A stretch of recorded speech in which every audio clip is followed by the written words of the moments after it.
মণিশঙ্কর বাবু, vote শব্দটা কি তৃণমূলের রাজত্বে অবৈধ? এই উপনির্বাচনের ছবি দেখে আপনার কি মনে হয়? না, তাহলে তো ভোটটা হতো না। যদি অবৈধ হতো, ভোট তো হয়েছে আজকে। প্রবলেমটা হচ্ছে, প্রথমে আমি বলি যে আজকে যে আলোচনাতে এই চারটে জায়গায় যে ইলেকশন হচ্ছে, তার মধ্যে কয়েকজন আছেন যারা বিজেপিতে ছেড়ে তৃণমূলে যোগ দিয়েছিলেন এবং তারপরে হেরে যান, এবং তারা হয়তো রিজাইন করেছিলেন বলে আজকে ভোটটা হচ্ছে। আমি প্রথমেই সেই সব মানুষকে ধন্যবাদ জানাবো, মানে আমি কোনো নির্দিষ্ট পলিটিক্যাল পার্টির হয়ে বলছি না, যে যারা বিজেপি ছেড়ে তৃণমূলে এসছেন বা তৃণমূলে ছেড়ে বিজেপি গেছেন, সেই সব প্রার্থীদিকে যে মানুষগুলো ভোট না দিয়ে হারিয়েছেন, তাদেরকে প্রথমে ধন্যবাদ জানাবো। কারণ এই ধরনের ঘটনা ঘটছে বলেই আজকে অন্য জায়গায় গিয়ে জিতে যায় বলেই মনে হয় আমাদের রাজনীতিটা এতটা কলুষিত হয়ে যাচ্ছে। কিন্তু সেটাই মমতা বন্দ্যোপাধ্যায় মানলেন কই? দেখুন, ব্যাপারটা হচ্ছে যে আমি এক তৃণমূল কংগ্রেসকে সমর্থন করি, তার মানে এই না যে তৃণমূল কংগ্রেসের কোনো খারাপ ঘটনা হয়, যদি অন্যায় কিছু হয়, সেটা আমি বলতে পারবো না বা বলার অধিকার নেই। নিশ্চয়ই আছে, সেটা যদি বলেন পলিটিক্যাল পার্টি বললাম, যে পার্টিগুলো, যে ক্যান্ডিডেটগুলো একটা ভোটে যেতে মানুষের রায় নিয়ে তৎক্ষণাৎ নিজের পার্সোনাল কোনো বেনিফিট নেওয়ার জন্য অন্য একটা পার্টিতে যায়, সেই ক্যান্ডিডেটরা যখন হেরে যায় তখন অনেকে খুশি না হলেও আমি অন্ততপক্ষে খুব খুশি, এবং সেই মানুষগুলোকে আমি ধন্যবাদ জানাতে পেরে গর্বিত। এখন ব্যাপারটা হচ্ছে যে এই যে ভোটটা হচ্ছে, আপনি বলছিলেন যে একটা তো উপনির্বাচন, এতেও ঝামেলা। দেখুন, ভোট তো ভোটই, ঝামেলাটা তো কাঙ্ক্ষিত নয়। এবং ধরে নেওয়া হচ্ছে যে ঝামেলা যারা মারছে তারা তৃণমূল কংগ্রেস, যারা মার খাচ্ছে তারা বিজেপি বা তারা অন্য বিরোধী কোনো কংগ্রেস বা সিপিএম। এটা তো হতে পারে না। কে মারছে, কাকে মারছে, কোন দলে নির্দিষ্ট করে আমরা কিছু দেখতে পাচ্ছি না। আজকে বলছেন ভোটের পার্সেন্টেজে বিজেপি অনেকটা এগিয়ে তৃণমূলের কাছ থেকে, তাহলে মারামারিতে এগিয়ে তো বিজেপির থাকা উচিত। তাহলে বিজেপি যদি ভোটের পার্সেন্টেজে তারা যদি মারে, আপনি তাদের নামটা নিচ্ছেন না কেন? মানে ধরেই নেওয়া হবে যে শাসক দলই মারে, বিজেপি প্রার্থী মার খাচ্ছে। আমি বলছি কে মারছে? আজকে দেখেছিলাম সুভাষ সরকার, যিনি ভোটে হেরে গেছেন এইবার ইলেকশনে, কিছুদিন আগে সেই জেলার যিনি বিধায়ক বিজেপির দানা, তারা তো বিক্ষোভ করছিলেন যে তিনি কোনো কাজ করেনি, তাকে ঘেরাও করে রেখেছিল। ফলে নিজের দলের প্রার্থীকে, মানে নিজের দলের লোককে নিজের দলেরই লোক কোনো সময় যে হ্যাকেল করে না, মারপিট করে না, এটা তো আমরা দেখিনি। আমরা সব বাংলা জুড়ে আজকে মারছে বিজেপি।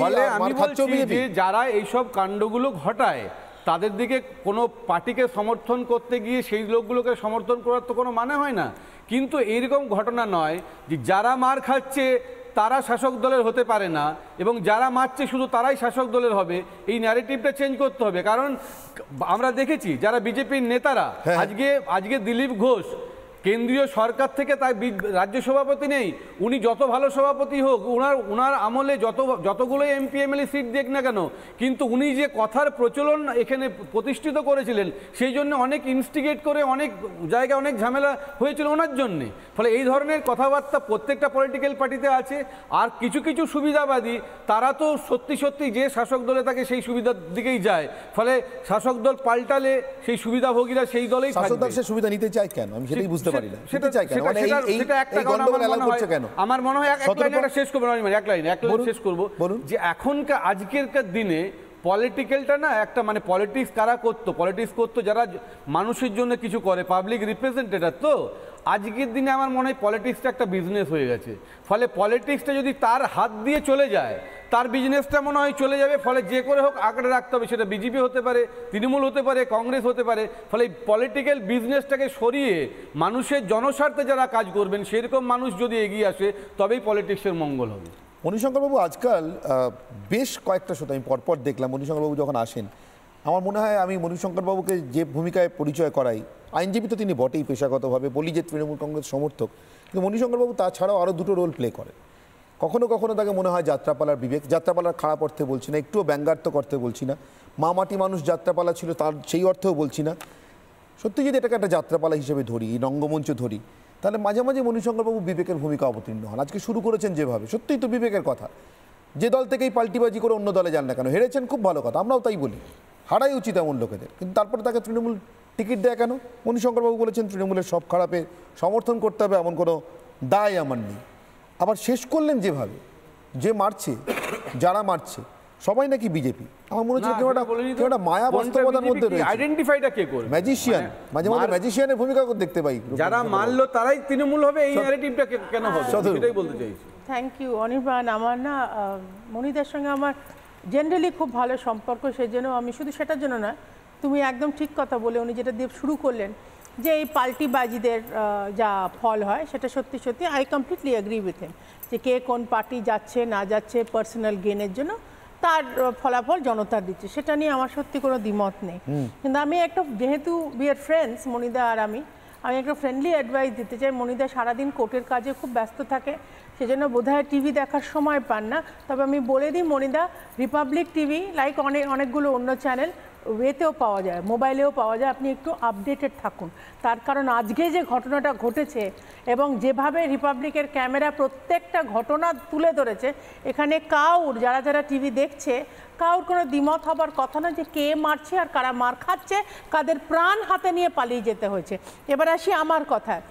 অনির্বাণ, তুমি যেটা দিয়ে শুরু করলে যে ভোটটা তৃণমূল কি চোখে দেখে, আমরা সিভিক্স যখন পড়তাম আমরা বলতাম of the people, by the people, for the people, এই জন্য ডেমোক্রেসি।